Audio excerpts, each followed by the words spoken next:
There's a couple of things you highlighted throughout your story that I wanted to revisit and dig into them a little bit more. The first one being the perfection. You said you were on a perfection pedestal. Could we talk a little bit more about perfectionism in medicine? Yeah, I think many physicians, probably the majority, have an element of perfectionism. And for sure, the ones that I have worked with struggle with perfectionism. I think to become a physician requires, in many ways, this kind of perfectionistic standard for ourselves. And so for me, perfectionism was this feeling that nothing less than the perfect was good enough. These extremely high and almost unattainable standards. It resulted in this feeling of tremendous anxiety and tremendous striving, this unhealthy striving to always do the best. And it wasn't just in medicine. For me, it was in my family life. It was needing to be everything to everybody. And that isn't possible. We set these high standards for ourselves that we set ourselves up for failure. I think that that is one of the underlying factors that really causes physicians to, I'm not going to say burn out, but to have a challenge with the practice of medicine that really puts such high demands on us and unrealistic demands. And where are those demands coming from? Is it internal or is it external or a combination of both?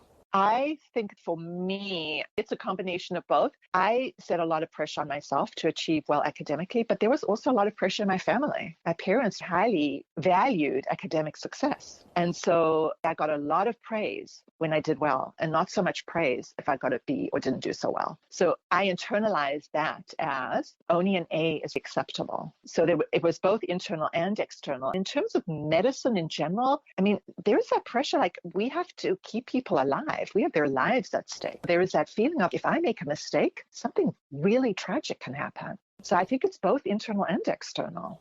That's true. And that is true that mistakes by healthcare professionals can have devastating results. That's why the focus shouldn't be on individuals, but on groups and teams and systems, because individuals are not perfect.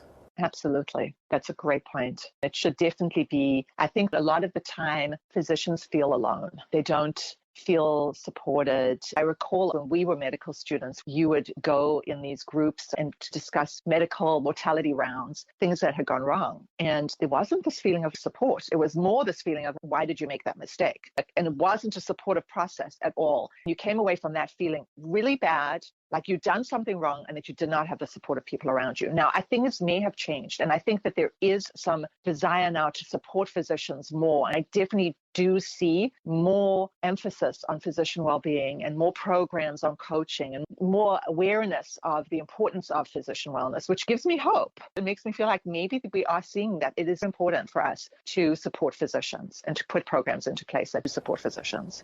Which is what Hope for Med is all about, is to really be able to provide that support for the healthcare team itself. Yeah, that's essential, absolutely essential to the future of medicine. For us, by us, and just for us, this is Hope for Med.